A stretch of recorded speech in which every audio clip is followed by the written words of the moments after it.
Hello, hello. Welcome back, wonderful technologists. Hope you guys are having a great week.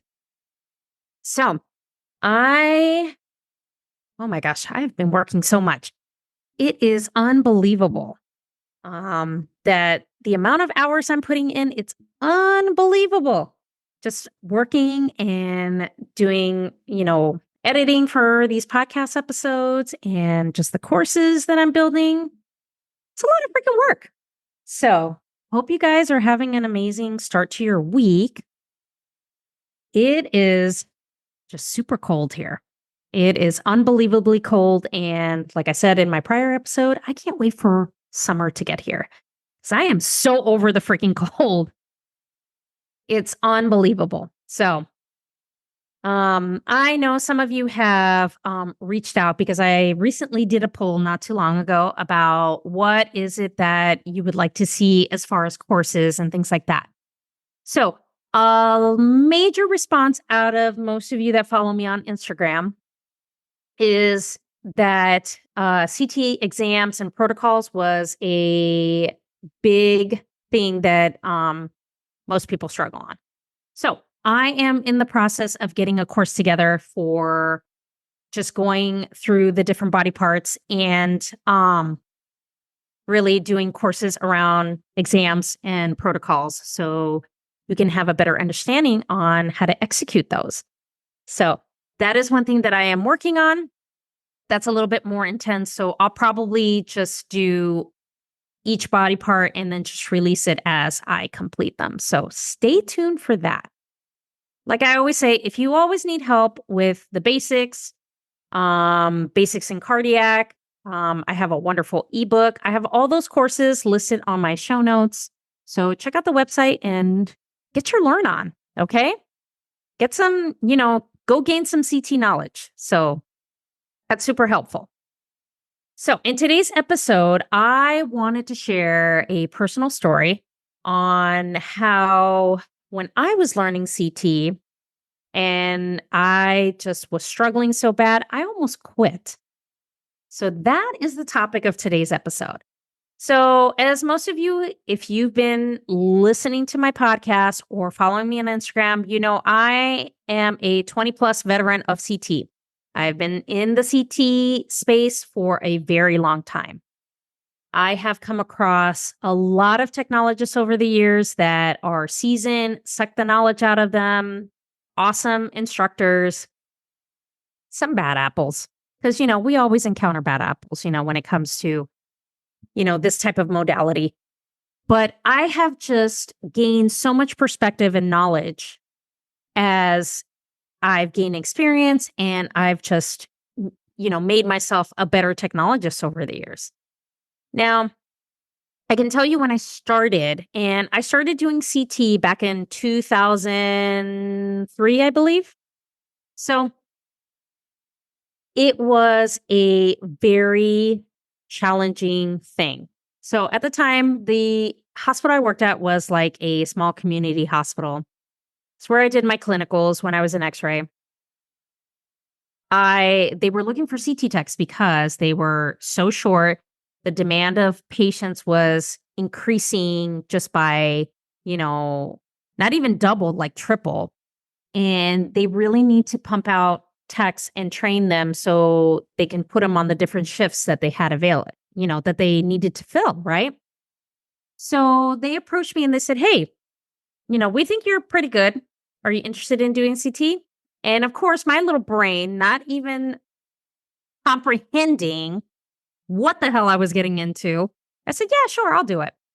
So I remember day one where I go, "Holy shit. This is what this is all about." And I was so overwhelmed. It was not even funny as far as setting up the patient and IV sticks. Like I had no idea how to start an IV. I had no idea what IV contrast was all about. I had no idea what oral contrast was about. Like I didn't know jack crap about CT as a modality as a whole. Now, what I did get was with one of my supervisors, he's like, "Okay, well, go get this book, you'll probably learn." Well, the book that he had suggested was a registry review book. So that wasn't too smart. So I said, "Well, I have to take the registry because in order to work, like I have to take the registry because the hospital required us to be registered within like a 12-month period. So I said, okay, well, I'll just get the book. And then another coworker had suggested to get like a basic anatomy book or like one of those anatomy coloring books. So I got both.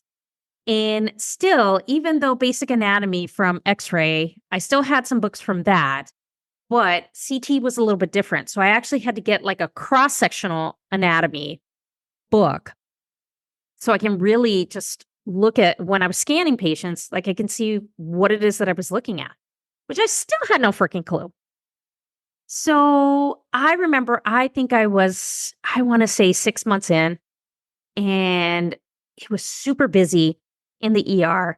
We had this one ER doctor. It didn't matter if the patient had toe pain. I'm telling you, he scanned everybody from head to toe. Okay. And it was so frustrating because at that time we only had like one tech per shift. And then after 11, it would be on call. And sometimes you were there for 2 hours and sometimes you were there for an entire 8 hours scanning everybody out of the emergency room. Well, I could tell you it was one of those days where we were scanning everybody out of that damn emergency room because this doctor was on.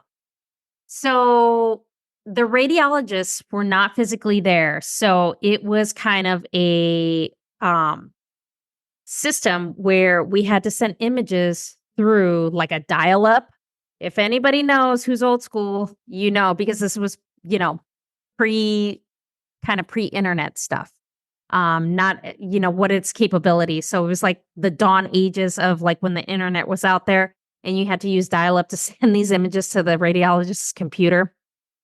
I'm telling you, it was one of the most just frustrating things because this was like pre-PACS days. We didn't have PACS at this hospital. It was a dinosaur. The scanner that I actually worked on too was a PQ6000. So any of you older techs out there, you should know what that is. So needless to say, I had done PE study after PE study after PE study on this single slice unit. And then finally, and the radiologist I had was a no bullshit radiologist. Like he would call you out on exams that were totally messed up, you screwed up, and he would just yell at everybody because he wanted quality exams. And he's like, you have to care about what you're doing. So I know I had totally missed this PE. The patient was a nightmare. The bolus wasn't even good. And so I just said, all right. So I had written a bunch of notes. I had told him, this wasn't it. And he's like, I'm just going to tell you, you obviously are not cut out for this. You need to just go back to x-ray. That's exactly his words. And I just sat there and I froze and like, oh my gosh, he actually said this to me. And I just left out of that reading room so stunned. And I couldn't believe my ears. And so my supervisor was like, what's wrong? And I go, well, he told me I need to go back to x-ray and that I'm not cut out for this and that I suck. And he's like, no, that's not true. That's not true. And he was trying to play damage control and trying to explain to the radiologist that, I'm still learning. I'm still trying to get the hang of it. And the radiologist's response is that I've been 6 months in, I should know what I'm doing. Let me share a little tidbit for the radiologists out there that are going to listen to this podcast, because I know there's some of you that do. 6 months is not enough training for a new technologist to know everything that there is to know. And if you don't believe me, you need to go out on that floor and see what we actually do. Because when radiologists actually see what we do, I can't tell you how many radiologists their jaw has dropped on us fighting the combative patients, getting patients to hold still, holding the patients while we're scanning. Well, that practice doesn't really happen anymore, but it did back then. But just all the things that we have to encounter, getting hit, getting punched, getting bit, you name it. I can't tell you how many radiologists have come back and said, oh, well, this is easy. And then they see the dynamic that goes on in that room and they have nothing to say after that. So I remember getting in my car that day, leaving, and I knew I was going to be off for like the next 2 to 3 days. And I sat in my car and I cried. Like I was bawling, crying, and saying, maybe I'm not cut out to do this. Maybe I should go back to x ray. Maybe I should think about another modality. Like, what freaking audacity did I have to go into this modality thinking that, oh, yeah, I'll be successful? So I drove home and I kind of sat there and I started thinking, well, I have two options. Either I quit and he wins, or I go in then on my next shift and say, okay, I'm determined to learn this and really give it my all to basically give him, the satisfaction that I am a good tech and that I can do this so he can eat his words. So, which one do you think I went ahead and picked? Option B, right? Or else I wouldn't be talking to you on this podcast. So, yes. So I made a conscious promise to myself and I said, you know what? I'm just going to give it 110%. I'm going to give it my all. I'm going to learn everything that there is to know. I'm going to try to go to every seminar, every educational class, CEs, whatever the case is. And I'm going to learn this shit because I'm going to slap it in his face and say, no, I am good. I can do this. And you know what? I am a successful tech. And that's exactly what I did. When I started applying myself and I really started to, hammer down and learning these exams and going to courses and doing this and doing that, because I had to do a lot of things that were self-taught and a lot of trial and error. Then he started to see, wow, because he made a comment. He's like, wow, that was an amazing study you did. I was like, oh, thank you. And he goes, no. He goes, I'm really impressed with your work. And you really have done like a complete 180. And I said, yeah, I appreciate it. Thank you. And I walked out. And I'll tell you, I think after that encounter and just when I had to protocol cases with him, there was a mutual level of respect between him and I because he knew that I took the time to apply myself and to really learn and to really get in the nitty gritty of how CT operates so that I can pass on my knowledge to other people, to other technologists. It was really just an eye opener and it was very enlightening. And I'll tell you, to this day, he is retired, this radiologist. I have the utmost respect for him because him just telling me what he did made me want to be that successful technologist, made me want to get that shit done so I could be like, haha, in your face.